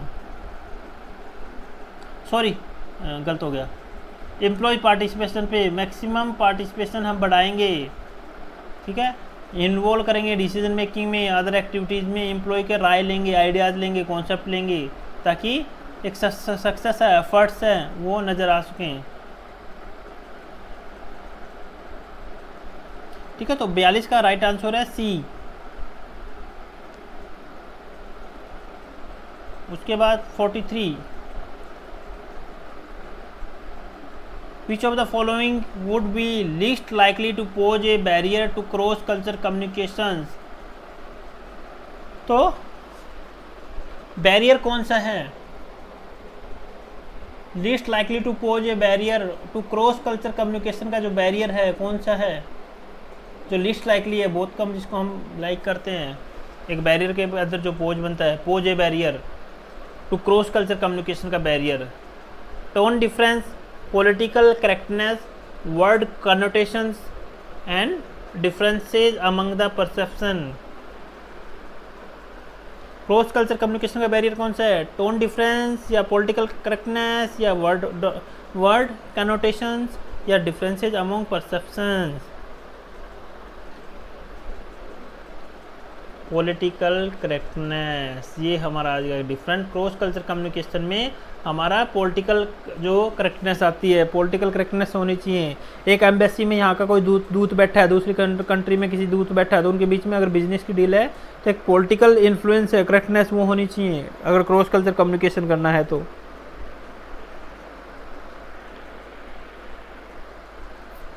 Next, which of the following theory is proposed by Clayton Alderfer. Clayton Alderfer ने कौन सी थ्योरी दी थी, याद करो, ये थ्योरी आपको याद होनी चाहिए।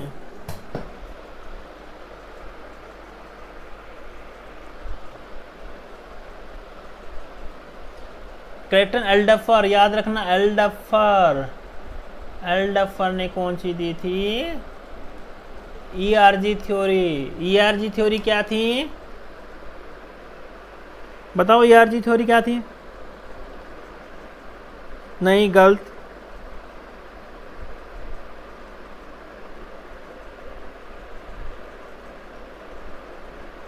नहीं, ईआरजी थ्योरी ऑफ मोटिवेशन, जो मोटिवेशन की थ्योरी दी थी एल्डफर ने, तो ईआरजी थ्योरी क्या थी वो,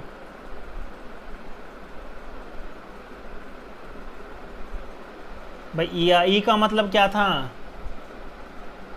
ई का मतलब क्या था, एग्जिस्टेंस, ठीक है। एग्जिस्टेंस होनी चाहिए, जिस बारे में सोचते हैं वो रियल लाइफ में एग्जिस्ट होनी चाहिए चीज़ें। सेकंड, आर का मतलब क्या था, आर का रिलेटेडनेस होना चाहिए, हमारी सोच और मोटिवेशन या चीज़ें आपस में रिलेट करनी चाहिए, relatedness, cause and effect relationship होना चाहिए। थर्ड क्या था, जी फॉर ग्रोथ होनी चाहिए, विदाउट ग्रोथ हम कह नहीं सकते कि मोटिवेट हुआ है कोई, ग्रोथ होगी तभी हम कह सकते हैं मोटिवेट हुआ है ये, ठीक है। तो ये क्या थी हमारी एल्डफर ने दी थी ईआरजी थ्योरी दी थी। ईआरजी का मतलब existence, relatedness and growth. Theory X and Y किसने दी थी बताओ?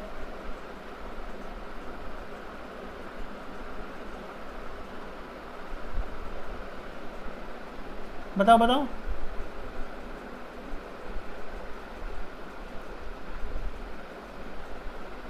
यार मैकग्रेगर ने दी थी, याद रखो।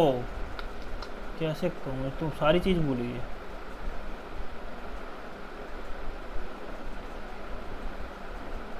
मैकग्रेगर ने दी थी थ्योरी एक्स एंड वाई, याद रखना। तूने अलग अलग वेरिएबल एक्स, थ्योरी एक्स में अलग वेरिएबल डाले थे मोटिवेशन के, वाई में अलग डाले थे, ठीक है। थ्योरी एक्स में क्या था, उसने क्या फोकस किया था? थ्योरी एक्स में वो थे जो अपने काम को पसंद नहीं करते, ठीक है, जो हमेशा दबाव में फील करते हैं, कंट्रोल होते हैं, डायरेक्टेड होते हैं टुवर्ड्स ऑर्गेनाइजेशन गोल्स का, ठीक है, दबे हुए महसूस करते हैं और अपने बस काम में दबे रहते हैं और अपने काम को पसंद नहीं करते हैं। थ्योरी वाई में किस तरह के उन्होंने पसंद किए थे? वो जो इंटरेस्ट रखते हैं काम में, वो डिजायर होते हैं, सेल्फ डायरेक्टेड होते हैं, अपने आप काम करते हैं, कहने की ज़रूरत नहीं होती, जिसको जो रिस्पॉन्सिबिलिटी लेते हैं और कैपेसिटी होती है किसी बिजनेस प्रॉब्लम को सोल्व करने की, वो थ्योरी एक्स में आते हैं। थ्योरी एक्स में जो पॉजिटिव होते हैं, थ्योरी एक्स में जो नेगेटिव मोटिवेशन रखते हैं, नेगेटिव जो थॉट्स रखते हैं। तो ये मैकग्रेगर थ्योरी ने बताया था। हायरार्की थ्योरी तो आपने बताई है, किसने हायरार्की थ्योरी ऑफ नीड?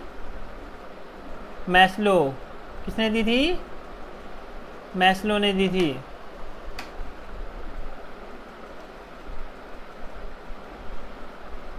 ठीक है, मैस्लो ने हायरार्की नीड दी थी। तो कौन कौन सी इसने थ्योरी नीड्स बताई थी?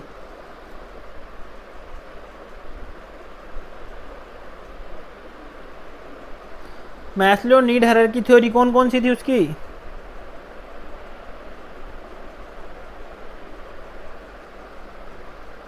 सबसे पहले फिजियोलॉजिकल नीड्स थी, भूल गए? जो सबसे नीचे थी हमारी, ये फिजियोलॉजिकल नीड थी। फिजियोलॉजिकल नीड्स, रोटी कपड़ा मकान, ये फिजियोलॉजिकल नीड्स थी हमारी।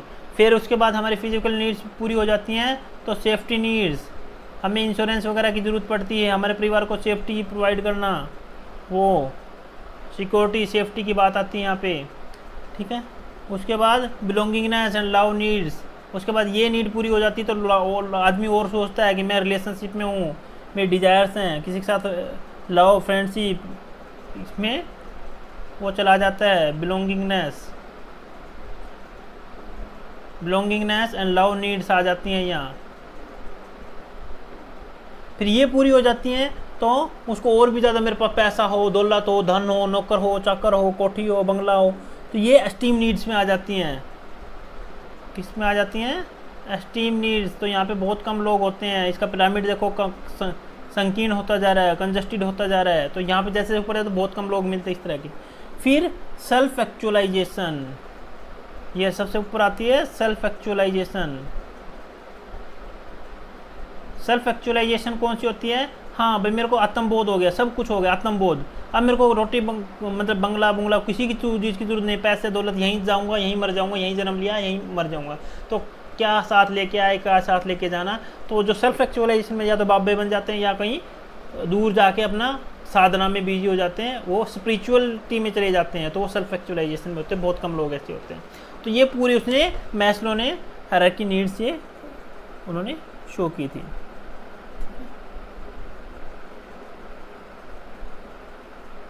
क्लियर? तो हायरार्की थ्योरी, नीड थ्योरी आपको क्लियर हो गई, ईआरजी थ्योरी क्लियर हो गई, theory X and Y theory clear होगी। मैकग्रेगर ने थ्योरी एक्स एंड वाई दी थी, ठीक है। ईआरजी थ्योरी दी थी क्लेटन एल्डफर ने, याद रखना। And hierarchy of need the थी मैस्लो ने, ठीक है। मैस्लो की मैंने वो भी बता दी आपको, अलग अलग स्टेज भी बता दी। अब कॉन्सेप्ट ऑफ एमबीओ, एमबीओ का कॉन्सेप्ट किसने दिया था? 45, क्वेश्चन नंबर 45।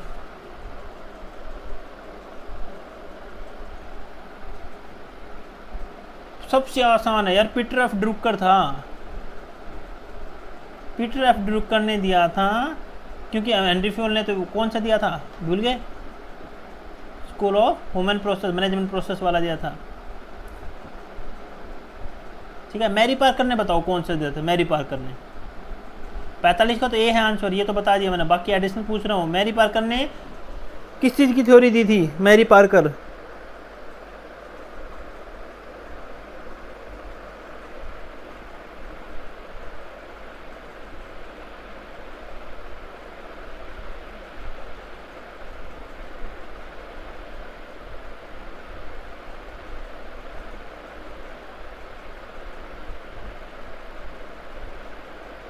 बताओ शाबाश।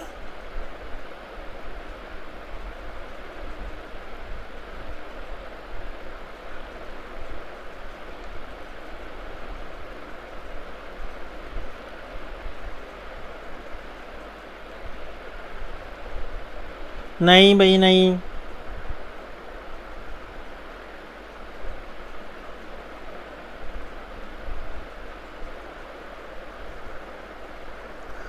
अभी अरे ह्यूमन बिहेवियरल स्कूल था, उसकी थ्योरी दी थी मैरी पार्कर ने।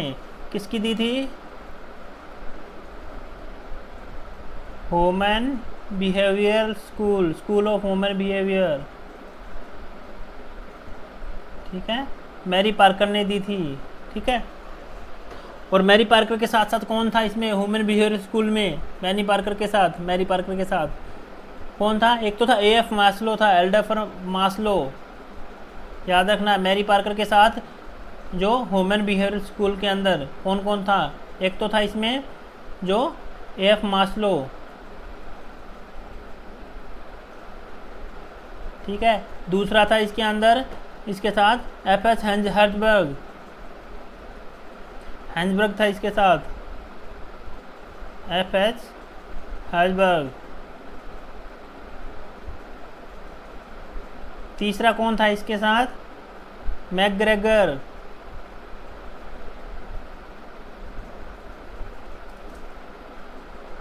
एक था Keith Davis, KEITH, Keith Davis. ये याद रखना, बहुत इंपॉर्टेंट है, आपके एग्जाम में आने वाले हैं सारे ये, कैथ डेविस। ठीक है, एक चेरिस एग्रेस था, एंड एक पांचवा था इसमें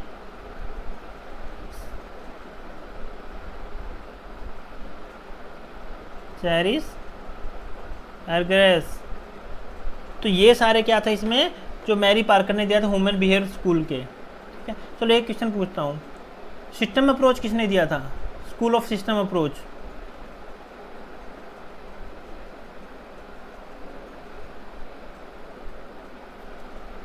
बताओ। अब जगह भी नहीं है, कहाँ लिखो? 1 मिनट में पेंट खोलता हूँ या तो उसमें आपको बताता हूँ। वेट करो एक बार, मैं लिख के बता दूंगा उसके अंदर, फिर यहाँ वापस आ जाएंगे हम।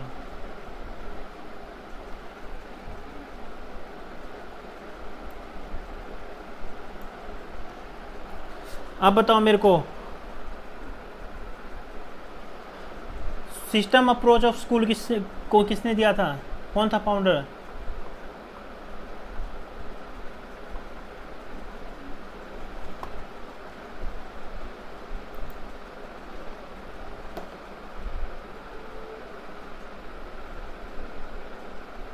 One minute.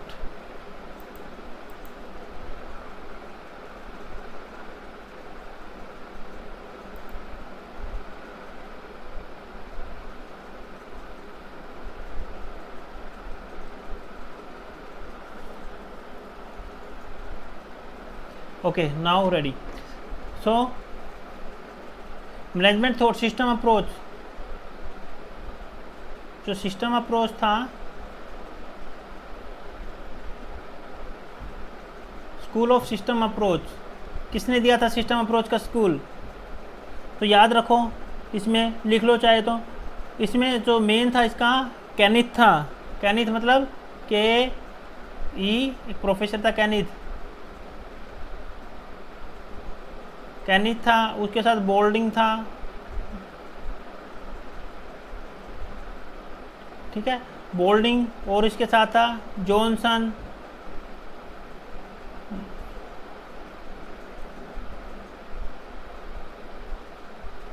जॉनसन के साथ था हमारा FE कास्ट, FE कास्ट। एक और था इसके साथ रोजनविग, JE रोजनविग।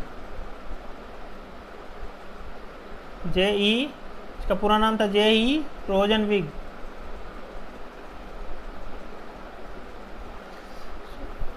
ROSEN रोजनविग। ठीक है, J.E. रोजनविग। और इसके अलावा कार्ड्स,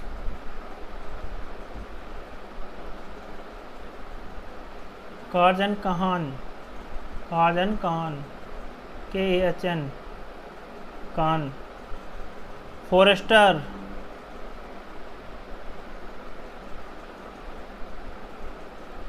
फॉरेस्टर TER है फॉरेस्टर।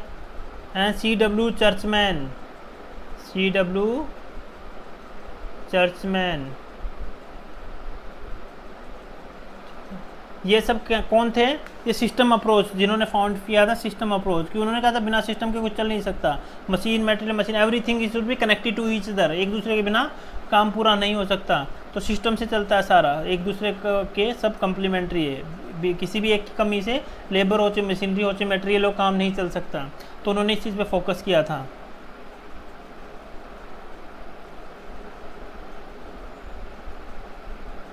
ह्यूमन बिहेवियरल स्कूल किसने दिया था बताओ?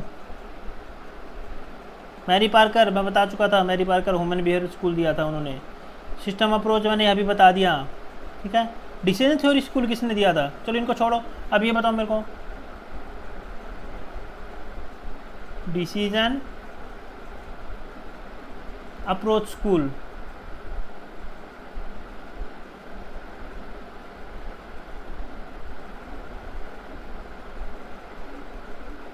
ये डिसीजन अप्रोच स्कूल किसने दिया था?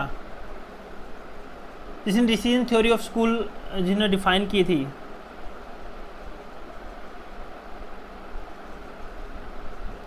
क्योंकि उन्होंने कहा था डिसीजन मेकिंग क्रिटिकल फंक्शन है किसी भी मैनेजमेंट का, एंड इसमें मैनेजमेंट को फोकस करना है डायरेक्टली जो डिसीजन मेकिंग प्रोसेस है उसके ऊपर। तो डिसीजन मेकिंग प्रोसेस पे फोकस किया गया था। इसमें कौन था, किसने फाइंड आउट किया था? याद रखना, हर्बर्ट साइमन।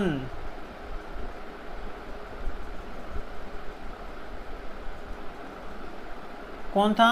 मेन इसका था हर्बर्ट साइमन।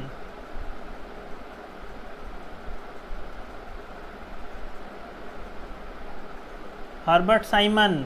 और इसका सपोर्ट किसने किया था? Stephen Robbins. कौन कौन था इसके साथ? स्टीफन रॉबिन, स्टीफन रॉबिन्स और चेस्टर बर्नार्ड। चेस्टर बर्नार्ड नाम सुना है ना कहीं पर? Chester Barnard.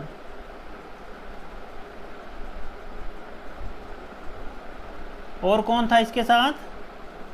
चेस्टर बर्नार्ड और एक और नाम आता है, नहीं यही है इसमें, एक तो हर्बर्ट साइमन, स्टीफन रॉबिन्स और चेस्टर बर्नार्ड। ये तीन याद रखना, इन्होंने decision approach, school of decision approach दिया था, ठीक है। सिस्टम अप्रोच का पता चल गया था। स्कूल ऑफ मैनेजमेंट प्रोसेस में Henri Fayol, scientific management FW Taylor, ठीक है। अल्टन मायो बिहेवियरल, कौन सा था अल्टन मायो का, बताओ?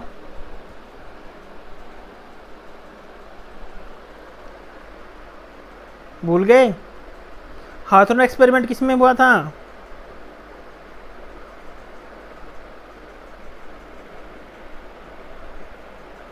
बताओ बताओ।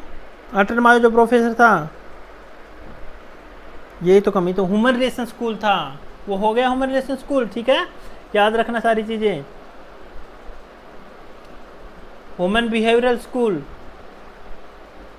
अभी बताया था थोड़ी देर पहले। कौन कौन था?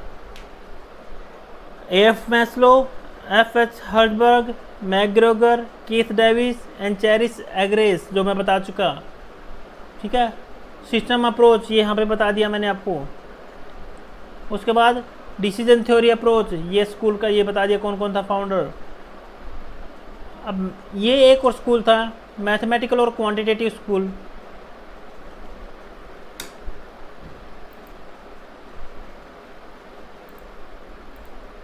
इसको मैं रिमूव कर देता हूँ।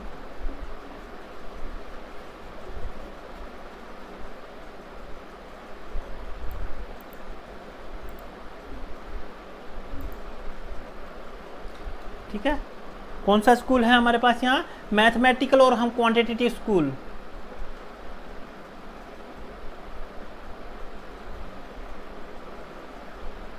मैथमेटिकल या हम कह सकते हैं क्वांटिटेटिव स्कूल।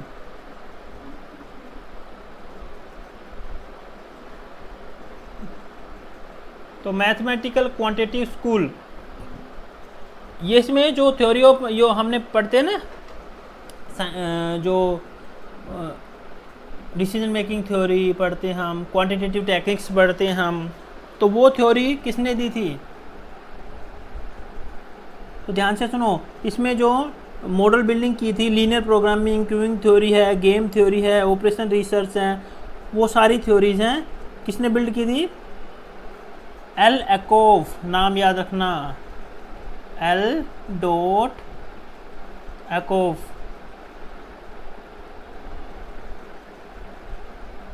एल एकॉफ ये था। दूसरा C.W. चर्चमैन, इसमें भी था C.W. Churchman, C.W. Churchman. And third था इसके अंदर न्यूमैन, उसमें भी था, दूसरे में मैंने बताया था न्यूमैन। उसके बाद हिग्स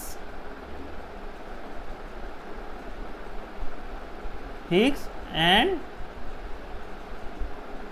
जोएल डीन, ये किसके अंदर आएंगे? Mathematical and quantitative school of thoughts, इसके अंदर आएंगे। कंटेंजेंसी अप्रोच आपने पढ़ ही लिया था, ब्यूरोक्रेटिक भी पढ़ लिया। कंटेंजेंसी में क्या क्या बताया था मैंने? ऊपर बताया था आपको, कौन सा था? लोर्स था, जिसमें लोर्स एंड लॉरेंस जो हस्बैंड वाइफ थे, एंड जोहन वुडवार्ड था, फिडलर था, एंड H.M. चार्लिसल थे। ठीक है, तो ये सारी मैनेजमेंट थॉट्स हैं, आपके क्लियर हो गए होंगे मेरे ख्याल से, अब कोई डाउट नहीं रहा होगा। ठीक है, अब नेक्स्ट चलते हैं हम 46 पे। जो भी है क्लियरली बताऊंगा, हर चीज़ एक डिटेल में।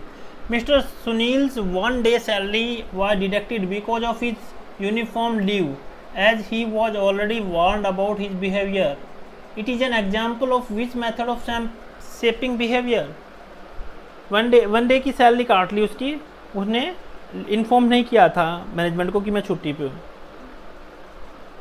लेकिन वो ऑलरेडी वॉर्न भी कर चुके थे इस बिहेवियर के लिए। It is an example of which method of shaping behaviour का किस तरह का मेथड है ये? रीइंफोर्समेंट है या पनिशमेंट है या पॉजिटिव रीइंफोर्समेंट है या नेगेटिव रीइंफोर्समेंट है?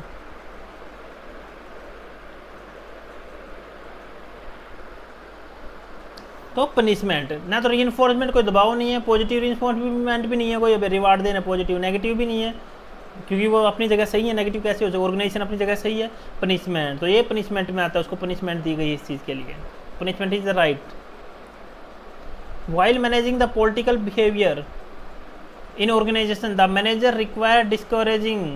पॉलिटिकल बिहेवियर मत अपनाओ, ये डिस्करेजिंग करता है। मैनेजर रिक्वायर डिस्करेज, इस तरह की चीज़ों को डिस्करेज करो। तो किस तरह का है ये? पॉलिटिकल बिहेवियर को ऑर्गेनाइजेशन में मैनेज कर रहे हैं, तो मैनेजर को क्या चीज़ें डिस्करेज करनी चाहिए?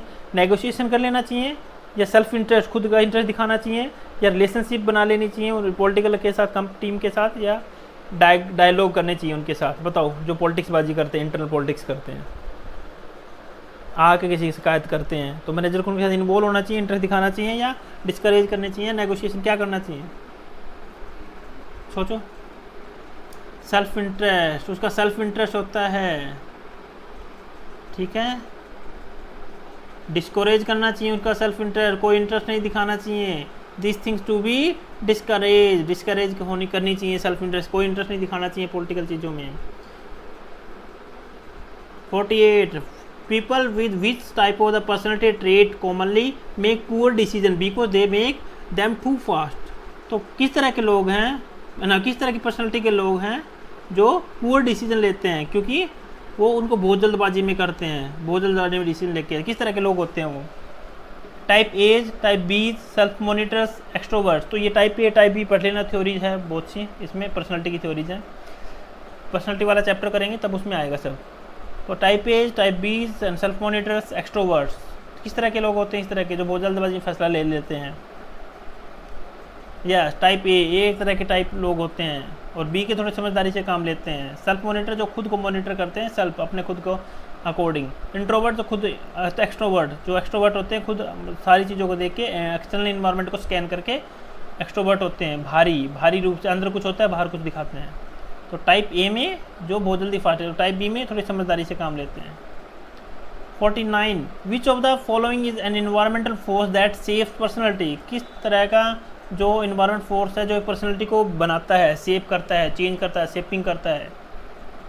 किस तरह का इन्वायरमेंट है वो? जो gender, height, experience, brain size.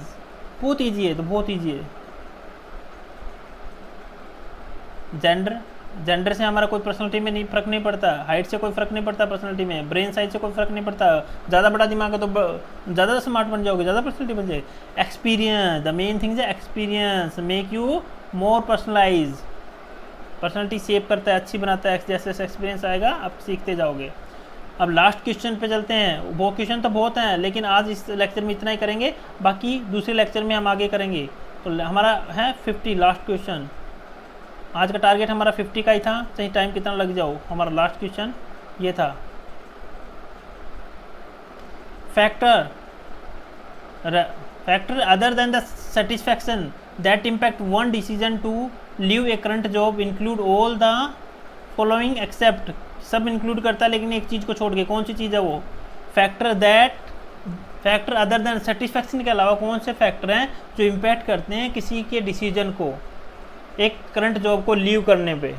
To leave a current job, एक जॉब को छोड़ने पे कौन से फैक्टर हैं जो ये डिसीजन को इम्पैक्ट करते हैं, सिर्फ सेटिस्फैक्शन को छोड़ के?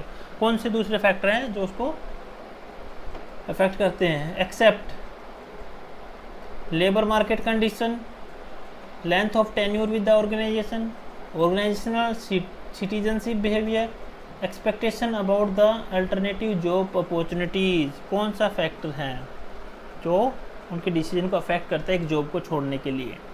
एक्सेप्ट किसको छोड़ के? जो सारे फैक्टर अफेक्ट करते हैं, बताओ। लेबर मार्केट कंडीशन अफेक्ट करती है, ठीक है। ऑर्गेनाइजेशन सिटीजन, यस, कैसे बिहेव करते हैं ऑर्गेनाइजेशन में आप। लेंथ ऑफ द टेन्योर, एक ऑर्गेनाइजेशन के साथ कितना लंबे तक आप समय बिता रहे हो उस पर भी डिपेंड करता है आपका जॉब छोड़ने पे। मैं तो बहुत ज़्यादा टाइम से हूँ, तो अब तो मैं लॉयल हो गया, मैं क्यों छोड़ूंगा। ये राइट आंसर है आपका। एक्सपेक्टेशन, हमारी अल्टरनेट अपॉर्चुनिटी मिल रही है हमें ग्रो करने की, अल्टरनेट जॉब अवेलेबल है, हमारी एक्सपेक्टेशन है वहाँ जॉब मिल जाएगी, या हम इंटरव्यू दे चुके हैं, वहाँ पे मेरी जॉब है, मेरी अपॉर्चुनिटी, मेरी ग्रोथ की अपॉर्चुनिटी है। ये फैक्टर है जो हमें मोटिवेट कर, सेटिस्फैक्शन के अलावा जो मोटिवेट करता है जो जॉब को लीव करने के लिए। सो आज का सेशन ये था, बहुत इंटरेस्टिंग रहा होगा, बहुत आपने इन्फॉर्मेशन ली है। तो मैंने कोशिश की है कि बेटर से बेटर क्वेश्चन डालने की, सो दैट आप जो भी बिजनेस स्टडी से रिलेटेड क्वेश्चंस आएंगे उसको आसानी से सोल्व कर पाओगे। आपके पीजीटी कॉमर्स का एग्जाम हो, डीएसएसबी का हो, चाहिए आपका आरटेट का, आरपीएससी का हो, एसटेट का हो, एचपीएससी का हो, चाहिए आपका कोई अदर बोर्ड का हो, या कोई अदर स्टेट का हो, स्टेट एग्ज़ाम हो, या यूजीसी नेट का एग्ज़ाम हो, तो ये आपके लिए बेनिफिशियल है ये आपका जो मैंने करवाया है। तो बहुत से क्वेश्चन इसमें देखो, 5-6 क्वेश्चन तो आपको पेपर में मिलेंगे, 5-6 क्वेश्चन तो आपके 5-6 नंबर तो आप पक गए, समझ लो। इसमें से मोस्टली साइंटिफिक जो थॉट्स हैं, स्कूल ऑफ थॉट्स हैं, उससे आपको बहुत सारे 3-4 क्वेश्चन आ जाएंगे कि अलग अलग साइंटिफिक मैनेजमेंट थॉट्स हैं किस तरह के क्वेश्चन हैं, उसमें से आप बनेंगे। तो मैंने बहुत सारे उसमें बता गए, सारे थॉट्स बता दिए, मैनेजमेंट स्कूल ऑफ थॉट्स बता दिए, कौन कौन से डिफरेंट स्कूल्स ऑफ मैनेजमेंट है, वो सारे मैंने करवा दिए। इसके बाद भी कोई आपको डाउट हो तो आप कमेंट में डाल के पूछ सकते हो। तो आप ये जो मेरा सेम कोर्स है अवेलेबल आपको मिल जाएगा मेरी वेबसाइट पे www.learnmitra.com। तो इस पे जाके आप कोर्स ज्वाइन कर सकते हो, www.learnmitra.com।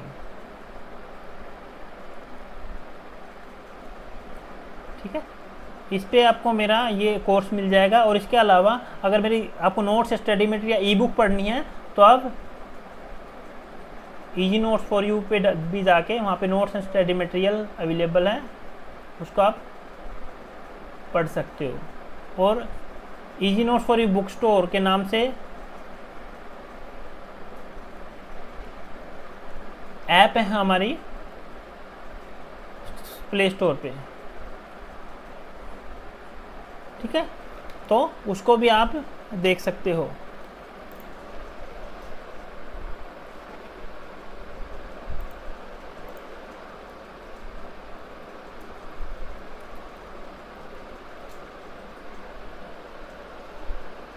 तो अब मैं आपको दिखा देता हूँ। अब दोनों ऐप है, लर्न मित्रा वाली और easy notes for you book store वाली ऐप इंस्टॉल कर सकते हो।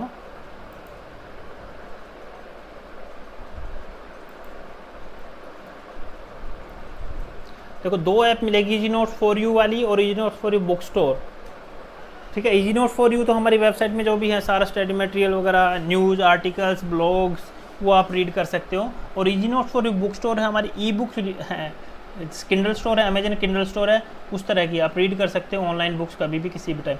ये तो हमारी जर्नल होगी इजी नोट्स फॉर यू, जहाँ पे article, blog, study material, books, printed books सब कुछ मिलेगा।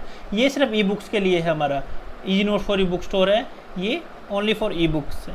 तो इसको आप इंस्टॉल करके आप ऑनलाइन कभी भी कहीं भी कैसे भी आप ई बुक को रीड कर सकते हो, ट्रैवलिंग में कहीं भी, आप बहुत सारी ई बुक्स यहाँ पे अवेलेबल हैं, आप कर सकते हो, ठीक है।